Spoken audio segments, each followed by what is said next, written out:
Good evening. It might say Barkha Dutt live, but because of reasons, Barkha is not hosting the show this evening. This is a special presentation. I'm Kartikeya Batra, and I'm here to navigate the discussion over the next 30-40 minutes on what we are calling the Delhi poll of polls. And why this show today? We've had a long programming session yesterday discussing the exit polls that came out immediately after Delhi's elections ended yesterday. But today, two, three major agencies have released their numbers, and they definitely merit some analysis. So on the panel today, I'm joined by two eminent guests, and I won't call this a show so much as a discussion. I have with me my friend and colleague Manu Sharma, who's also affiliated with Sea Voter. Thank you for joining us, Manu. And my very good friend, Dr. Nilanjan Sarkar, who's currently at Ahmedabad University Associate Professor. Thank you so much for joining us, Nilan. And over the next 30-35 minutes, what I'm going to do, Nilan and Manu, is we look at the numbers and try to make sense of them. And let's see what they're telling us. Of course, as we wait for Saturday when final results come in.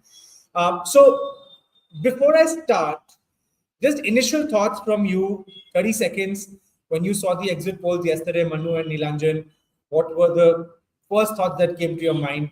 And then as we bring in today's numbers, how have those priors been updated? So I'll start with you, Manu. So, the first thought that came to my mind was it was a trip down the memory lane. So it was 2013 when basically Aam Aadmi Party was spreading its wings, so as to say. And it was a very interesting political experiment back then. So what they were angling for was to take up vast chunks of BJP's middle and upper middle class vote bank and also gnaw at the Congress's marginalized vote bank by promising these direct benefit transfers. So, in a way, they had created a winning formula with basically zero baggage of the history, of corruption, of scandals, anything. And they had essentially a meritocratic system of creating new leaders. So they were not dynastic, there was less of a hint of nepotism about it. So that was their basic formula. And I think for them to lose the current election, something had to go wrong with that formula. And if the exit polls, bear out, then I think what's happened or what's happening as we speak is that some bits of the middle class, which were up till now staunch Kejriwal supporters, maybe Yeah. have broken away. Yeah. And there is also some dent, I won't say significant, but some dent to the marginalized vote banks or voters, who were convinced of the direct benefit transfers. I think BJP is perhaps Yeah. stepping up the Yeah. game there. So it's an interplay of Yeah. both of these issues. I mean, Yeah. prima facie. Prime officer. Right. Exactly. So we have to repeat this health warning. This is if these exit polls are true. Yes. Nilan, your quick comments on what you saw yesterday, and then we'll quickly bring up the updated numbers after adding in the polls that came out today. Yeah, so I largely agree with Manu. So I think what I'm going to do is first maybe give big picture and go smaller, right? I mean, I think after the 2024 national election, there was a question about what it would look like for the BJP to be winning in state elections. Now, one of the things that's fascinating about these elections that we've seen, many of them which BJP has done well, surprisingly well, Maharashtra, Haryana, and now potentially Delhi, is that it's not just about Modi, right? That we see that there is some larger BJP machine. There's a capacity to actually win in places where we thought the BJP had been severely weakened, like Haryana, like Delhi, Maharashtra. and yeah, and so and Maharashtra, right? And so I think part of what we have to understand is what the organizational strength of the BJP is bringing, and B, how they continue to win elections in this context. So Yeah. just very quickly on the Delhi election, I do think we are going to see when we look at the splits in the data that a significant portion of the middle class, by which I mean people who are Delhi middle class, is pretty well off by Indian standards, right? So people who are particularly well off, actually, peeling away from the Aam Aadmi Party. And I think one of the reasons why that would have an impact to the extent that it did in Delhi is that Delhi is actually a much wealthier union territory slash state than much of India. So where we might have believed that a certain kind of DBT welfare politics is kind of the trump card for many political parties, it doesn't work to the same extent in a place like Delhi, where you actually do have to win some proportion of the middle class voters, the well off voters, if you want to keep large victory margins. So Nilan, and fascinating. Let's come back to that. But the graphic is out there, right? So when you see that, we'll start with the vote shares, and this is what I was obsessing about yesterday. That the logical path is not to start with the seat share and move to the vote share, but the other way around. Analyze the vote share and move to the seat shares, right? So yesterday, when PMARC and Matriz were the only ones to give their vote shares, it looked pretty tight because they were all within the margin of error, right? So plus minus 3 percentage points. Today, we have updated this with Axis My India, which comes in as more of a legacy brand, I would say. Over the last 10, 11 years, it has gotten several elections right. Some wrong as well, of course. And now, largely, the trend seems to be that BJP is ahead of the Aam Aadmi Party. Some polls calling it tighter than others. But one thing is for sure, this is what we were also witnessing when people were on the ground, that Aam Aadmi Party has severely taken a hit. Whether it's going from 54% to 44 or 42, doesn't matter. It's a dip of 8 to 10 or maybe more 12 percentage points. And the BJP is rising, not benefiting by the entire dip of the Aam Aadmi Party, but a large chunk of it. So seems like that the Aam Aadmi Party's loss is BJP's gain and also the Congress's gain to some extent.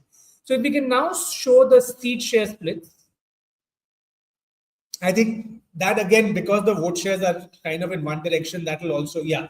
So the one row that we've added in this is Axis My India beginning since yesterday. And again, the direction stays the same, right? So on average, it seems like, except for AAP Matriz, which is calling a hung assembly, I don't see Chanakya Strategies, PMARC, JVC, Axis My India. Again, some of these agencies are unknown to me at least.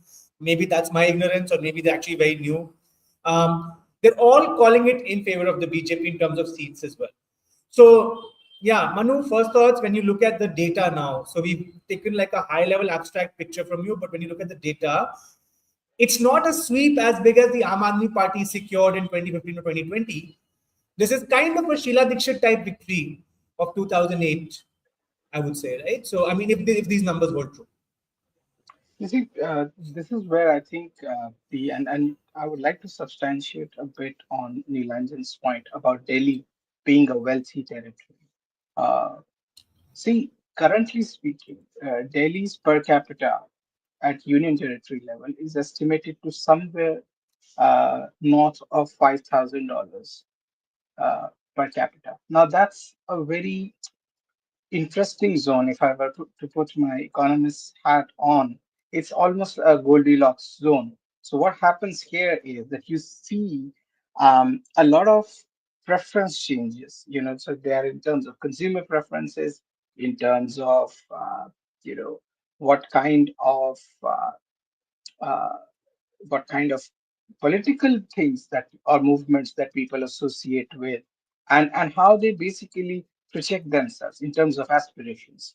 And now this is where I think things are becoming interesting, that with rising per capita income, obviously there will be inequality.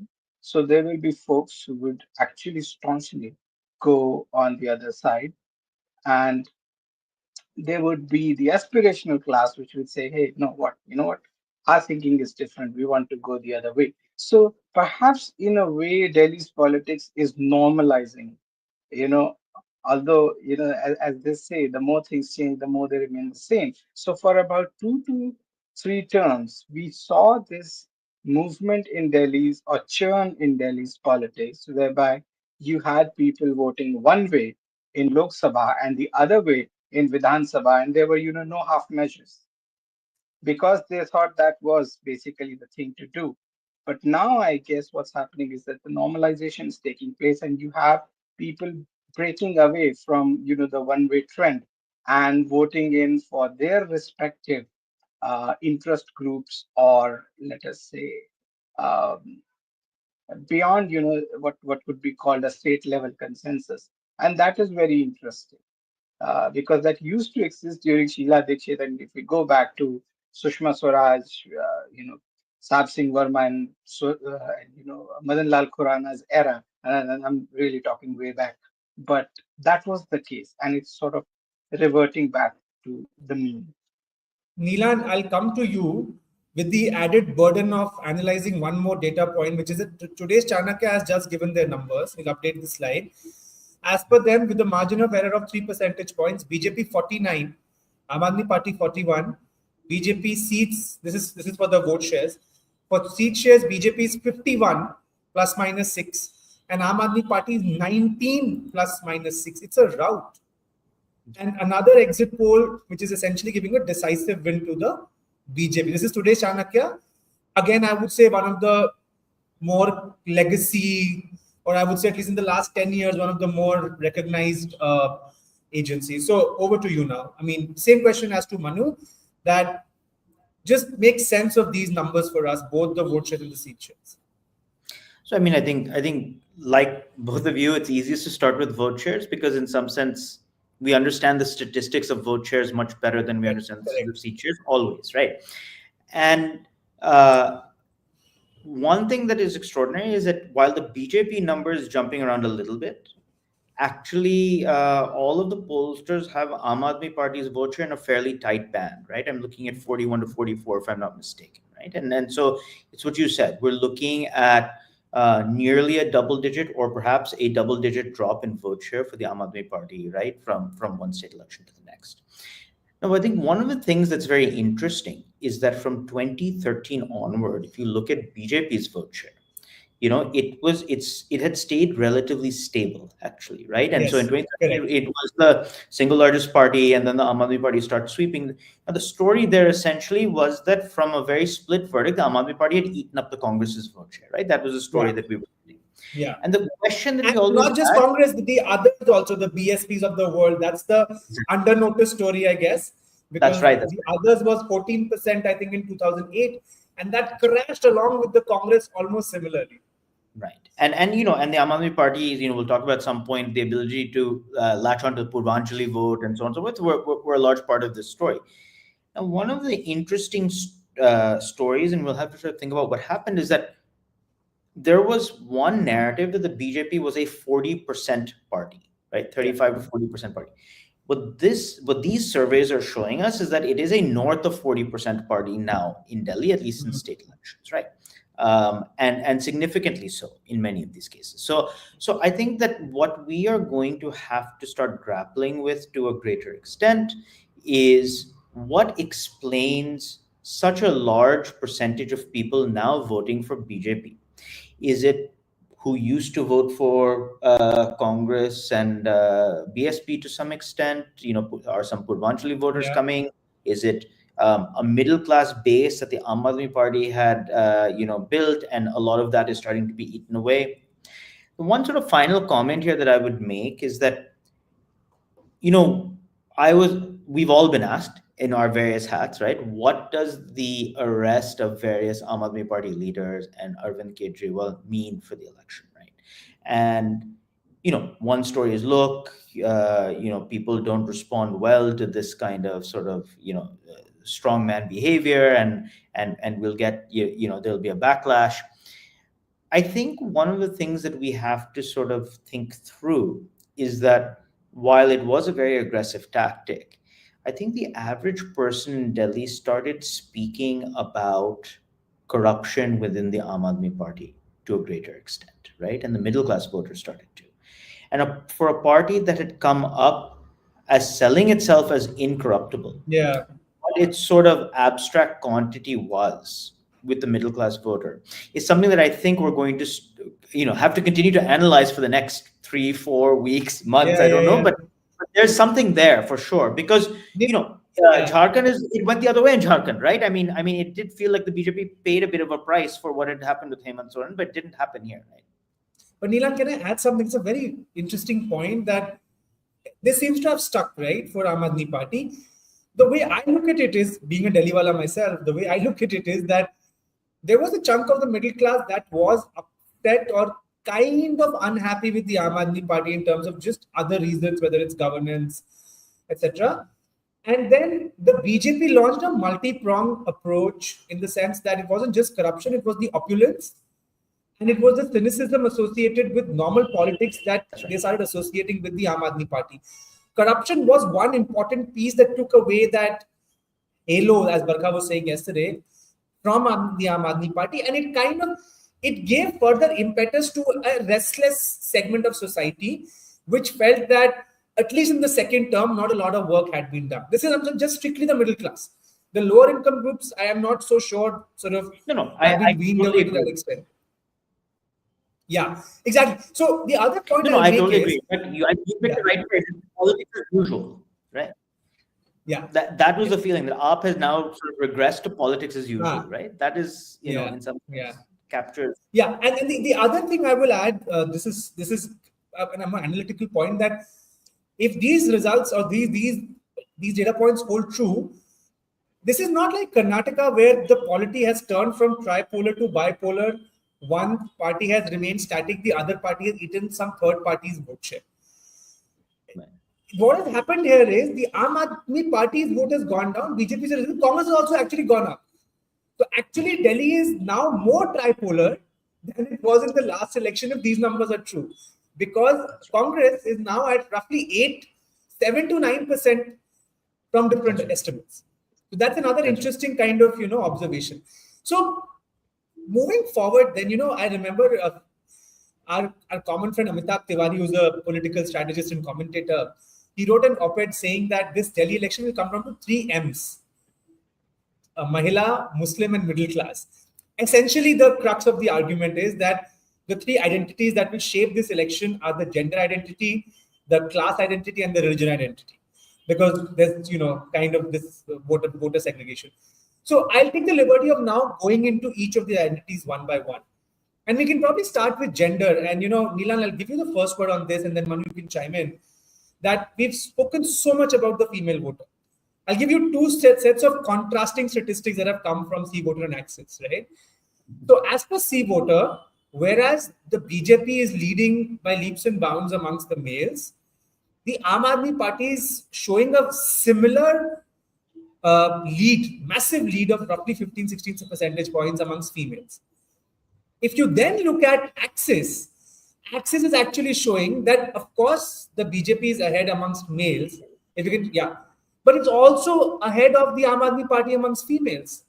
So there is this complete contradiction, A. And B, Delhi is a state where males are higher in number than females. And then you have the turnout question. So make sense of this for us, Nilanjan, that this is one pain point in this larger survey analysis that might still surprise us on Saturday, that capturing the female voter, especially the low-income groups, females amongst the low-income, that might be the trickiest part of this all? Yeah, so I think, having looked at other people who are surveying in Delhi at these times, one of the things that stands out is that there are significant non-response rates, right? There are a lot of people in Delhi who are, it's a close election. It's been a contested election. Yes. One of the things that happens when income levels rise, as Manu spoke about, is that actually people also become a little more conservative. We know what the kinds of response rates look like in the West, for instance, right? So I think that can of course spring a surprise. What I would say is, leaving aside the point estimates, right? So I mean, obviously, C Voter has things tilting very heavily towards the Aam Aadmi Party for females, and Axis has it almost neck and neck. I mean, the story is essentially the same, right? Because in both of them, you are seeing very significant differences in the gap between female voters and male voters, and I think that is consistent with what a lot of us would have imagined. What is going to eventually happen in terms of to what extent the female voters swing towards the Aam Aadmi Party or not is a difficult thing to capture, and quite honestly, we have no way of making neither of these statements are falsifiable, because we will, even in the final election results, not know how women voted versus how men voted, right? But it is true, and I think it's an important thing for people to think through, which is that if there's going to be a bias here, it's going to be right? That swings it for Aam Aadmi Party. It's something that, let's say, Correct. every survey missed. It's going to be that women from lower class backgrounds were somehow undersampled or or engaging in non-response at a higher rate. That actually sort of swung the polls, in a Or way that just none of these. just gave wrong answers for various reasons. We all know what those reasons are. Exactly. Yeah. And so if there's something that can prove all of these exit polls wrong, it is that, right? It is a Yeah. bias with a very particular population, and it's very, plausible that such a bias Yeah. would occur. So I think obviously the gut feeling is similar to the exit polls, but if the exit polls go off, we have a place to look. Yeah, Manu. So this is huge, right? In the sense that forget about the male population. In the sense the gap seems to be consistent for both the agencies. Amongst the females, Access is showing a 2 percentage point lead for the BJP, but C vote is showing 15 percentage point lead for the Aam. That's huge, right? And as Nilanjan is saying, this can have repercussions. Now we've seen elections like Bihar 2020, Bengal 2021.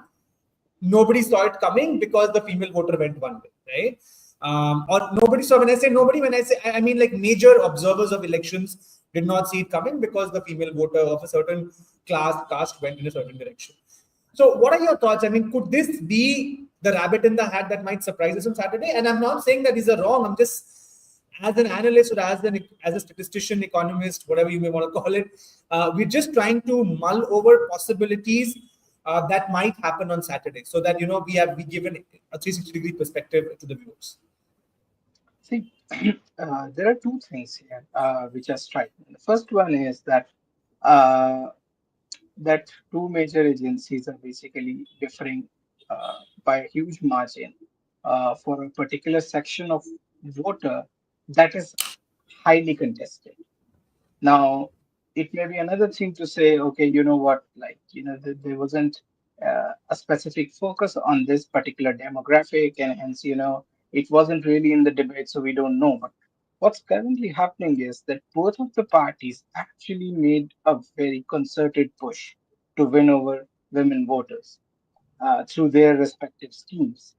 And in that, what I would call a very high uh, signal to noise ratio, in that atmosphere, it's very hard currently to say that, which one of them gets it right. But my hunch is that there could be some last minute swing or last minute move, which may go undiscovered in the favor of the winner. Now, who the winner would be, I mean, obviously, as of now, if you take Yeah, an aggregate, it looks like Aam Aadmi Party. Uh, so in this case, it would be instructive to maybe go and have a look at the macro view first, have a bird's eye view, and then try and rappel down the chain, because somewhere I guess some signal is definitely off for the Aam Aadmi Party. It's Mm. not looking like a very rosy picture. The question remains is that how hard the landing would be. Yeah, Will it exactly. be, Soft will landing or it hard landing. Yeah, Yeah, so exactly. we are looking at a slightly high rate of descent. But question is whether it would crash or it would just maybe cause some extra Yeah, shocks. So that's where the thing is, that both of them have very keenly contested for the female voter. They've gone yeah, all out in terms of promising whatever they could. Uh, so one, who is more credible amongst the two? Again, very hard contest, because Modi at some level is liked by the female demographics nationally. So there would be yeah, some, impact of that. And on the other hand, Kejriwal has also, a proven track record. So yeah, so there could be some surprises here. But yeah, again, I mean, it's a very hard call as of now, because it's a yeah. very keenly contested demographic. But let's also give credit to the fact that if the access numbers are true, that means the BJP registered a massive swing amongst female voters. I mean, no doubt about it. Indeed. So I think that is something that one will have to acknowledge and study as to why that happened, how that happened. Okay, so moving from the gender to the religion dimension, and I think this was interesting, not because of the BJP versus the Aam Aadmi Party contest, I would say, but more so because of the Aam Aadmi Party versus the Congress axis here, because we expected some of the minority vote to kind of get split. So we have the similar graphic here. So Nilanjan, I want you to focus on the Muslim sort of category, or the Sikhs, which is essentially the non-Hindu category, right? So what are we seeing here? We are seeing the Congress picking up almost 19% of the Muslim vote. That's not trivial. Aam Aadmi Party 63% and BJP 13%. Among Sikhs, Aam Aadmi Party leading, Congress a non-player. But amongst all the religious groups, the highest fractionalization that you see is amongst the Muslims. Do you see this as one of the reasons why these exit polls are showing what they're showing? Because Muslims make up for 13% of Delhi's population as of 2011. And if 20% of that, let's assume the proportion in the electorate is also the same. If 20% of that goes in one direction, that's essentially 2.6 or 2.5 percentage points against the Aam Aadmi Party. No, I think and it has an outsized effect. I would go a step further. So we know that in the last municipal election, we know that there was vote splitting in the Muslim community, where a lot of Muslims were unhappy with how Aam Aadmi Party had, sort of governed, particularly around the riots, and had sort of, decided to swing towards the Congress Party. What happens is that, yes, it is true that it is only, 10, 11, 12, 13% of the population that's voting that is Muslim. First, there are pockets of concentration which are Muslim. So they do, so obviously there are certain seats that are swung by the Muslim vote. The second thing that happens, though, is that when you lose, certain key seats in that way, once the votes start splitting, it has knock-on effects, right? So the way that we think about pivotal groups isn't about their aggregate size. It is their ability to be the vote the swing factor. Yeah, exactly. That inches you above the key point. Yeah. And if you are starting to get enough splitting among the Muslim community in enough seats, that can do a lot to dim the level of excitement or interest for the Aam Aadmi Party. I mean, that's so I do think, yes, it's only 2 10 to 12% or 13% of the electorate, but it has an outsized influence in the seats that Aam Aadmi Party can win. And Neelan, just to add, this is also further corroborated by Axis's numbers on your screen, where Congress is picking up 15% of the Muslim vote. Here, the BJP is getting less because in C voter it's 13, here it's 5, and Aam Aadmi Party is 74, primarily because the BJP's numbers are not that high. But Congress is still picking up 15 to 20% of the vote. So that's very interesting. The other demographic, and Manu, you should chime in at this point. The other demographic that stands out for me is the Dalit vote, less so than the Muslims. It seems that the Congress is picking up. If you go to the C voter slide, it's roughly, so in this slide, it's what? The C voter slide is 7% of the Dalit vote. This is the second biggest vote share of the Congress among social groups.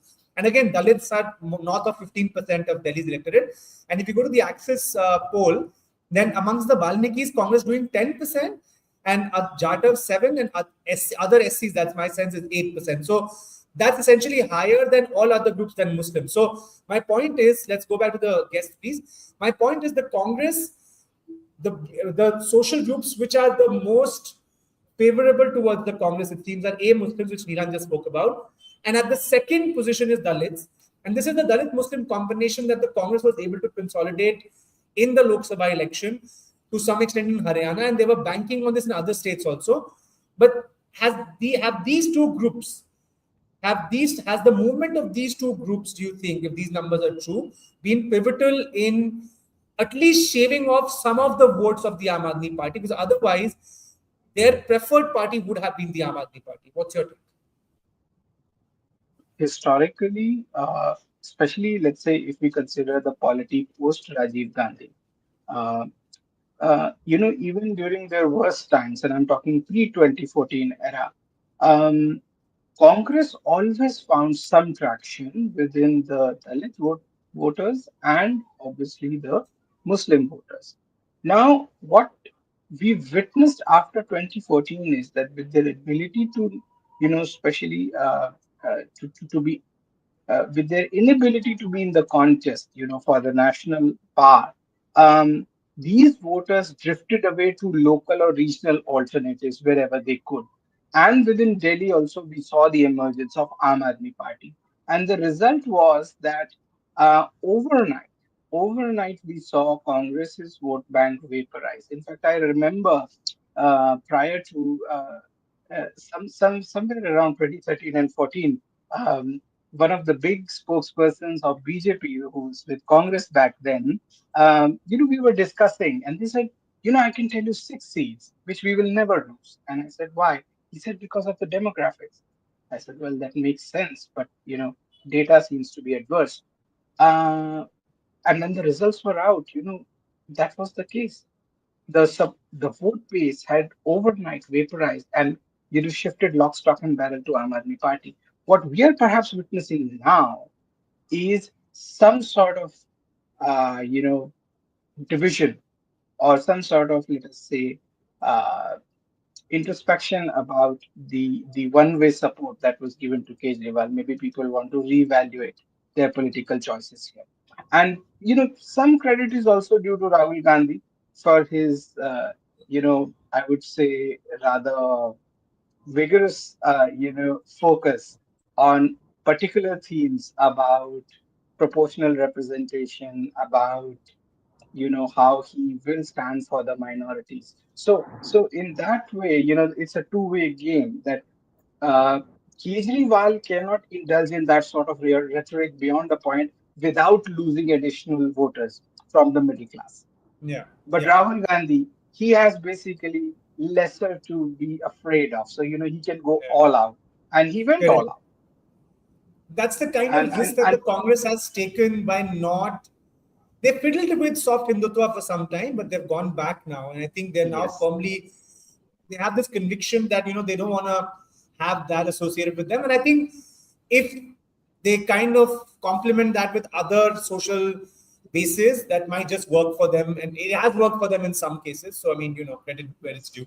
Okay, so before we wrap up, the last chunk is the income group classification, and I'll just ask the team to pull up by profession, by income group, whatever data points we have.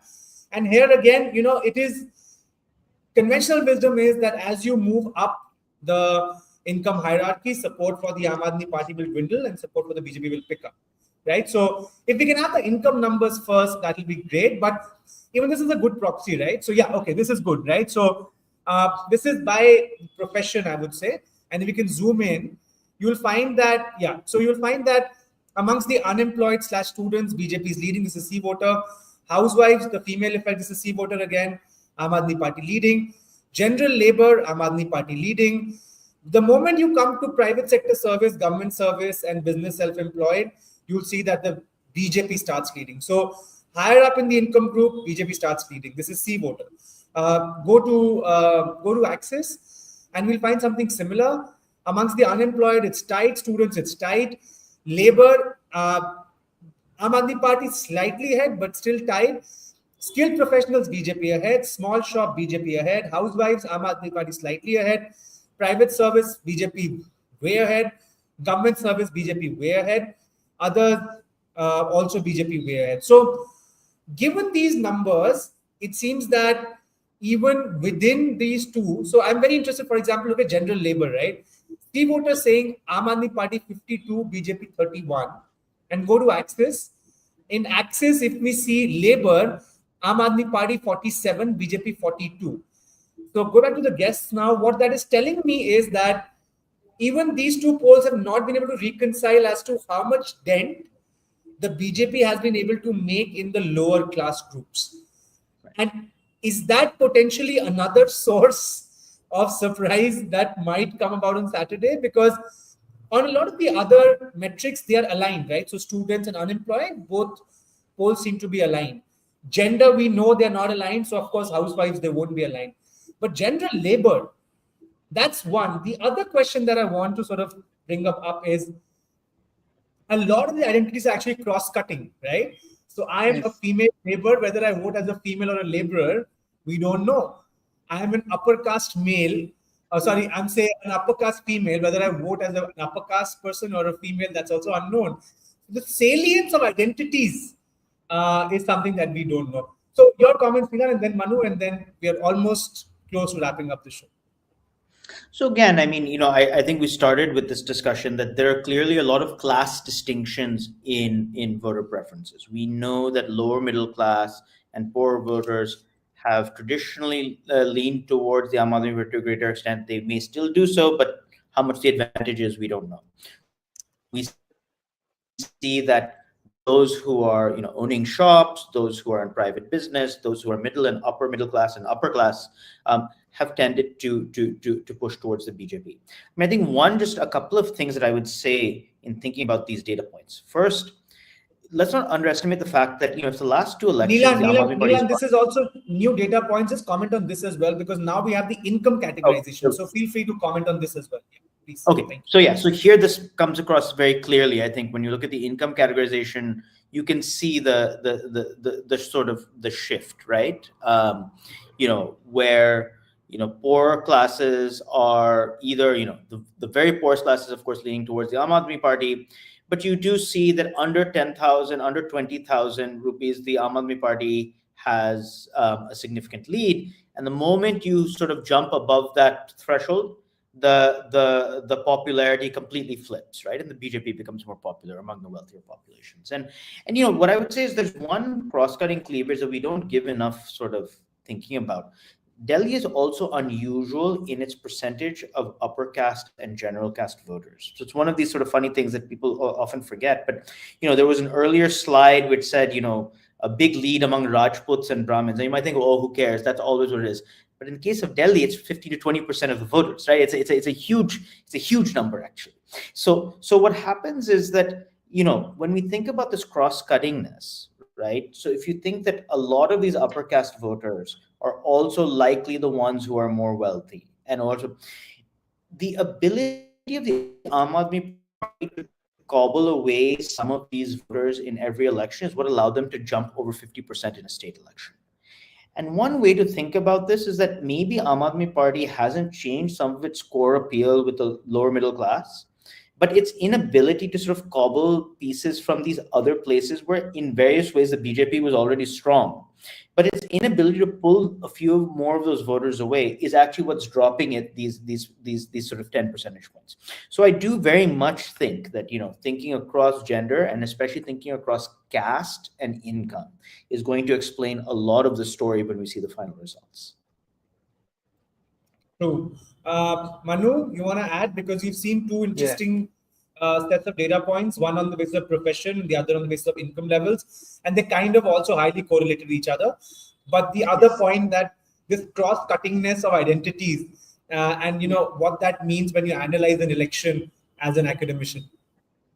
You see, here's the thing that covering so many elections over the years, one thing has stuck me, that identification, and I mean, I might run into the anti-DEI brigade, but it's quite fluid between if you identify more with the class of the society that you belong to, that is socioeconomic one, or the community. Now, at lower PCI levels, per capita income levels, we see that affiliation is higher towards the community or gender or wherever you are placed. But as you rise up the ladder, you increasingly become class conscious. And these huge malls in Delhi, I mean, they're a testament to I guess where the economic and social center of gravity is shifting. So with a per capita income of higher than $5,000, again, I would repeat, I mean, they are solidly marching into a territory whereby increasingly we will see the community lines being blurred and the class lines becoming more prominent. And if you see it from that prism, a lot of things start making sense with this particular election. Now, I mean, as of now, we don't have the real results, but directionally speaking, at least, that's the case. The other point I would quickly make is that, when Aam Aadmi Party won the elections, or it sort of came into prominence, it promised, an incorruptible governance. And the unsaid thing in that was that India was bleeding or India was losing out because of corruption. And that was the reason why we didn't have those shiny skyscrapers like East Asia. And if we were to remove corruption out of the political matrix, then we would have a glistening city. But guess what? it's become a bugbear that the city doesn't even look like the city that we saw in the movies like I think Delhi Six, Lucky Oe, and all those. That era seemed different. Those were And the UPA year movies is what you're referring to. yes, Khosla Ka Ghosla and all, good movies. Yeah. Right. So it's interesting point, no? And let's wrap it up with this. I guess I don't think that corruption in India works in a vacuum, honestly, as an election issue. It's only when you can couple it with something that's related to your daily bread and butter that people start doubting the politicians' intentions. I think in India, the electorate is very forgiving. If your niyat is saaf and they have to suffer, they'll go with you, which is what we saw after demonetization, which is what we have seen even when things have not been economically very sound under the leadership of Prime Minister Modi. But it's when you can actually dent the leader's credibility. That is when the voter can starts making a connection that niyat kharab hai, isliye we are where we are. And I think that's what Manu really nicely pointed out, that at that point, the UPA was in a situation where economic hardships, high inflation, high fiscal deficit was coupled with this perception of corruption. The Aam Aadmi Party and the BJP at the same time come in with these incorruptible images and the promise that, let us come in and we'll change the shape of we'll change the image of this whole thing. The BJP and Prime Minister Modi so far, through whatever means, I mean, we can be cynical about it, has been able to maintain that still. And it is because of that despite not delivering as well as one would have thought economically, he still remains in power. That sheen, that novelty that was associated with the incorruptible image of the Aam Aadmi Party seems to have gone down, which when coupled with misgovernance and economic stagnation, not just in Delhi, I would say, but a general sense of economic stagnation, seems to have delivered it seems, as per these numbers, seems to have made the voters restless and yearn for change. And in the absence of other alternatives, they found the BJP to be the best possible alternative. So that's what these numbers kind of mean to me. And I guess Manu and Nilan also agreeing with this. But thank you so much, gentlemen, for joining us. And we hope the audiences have enjoyed.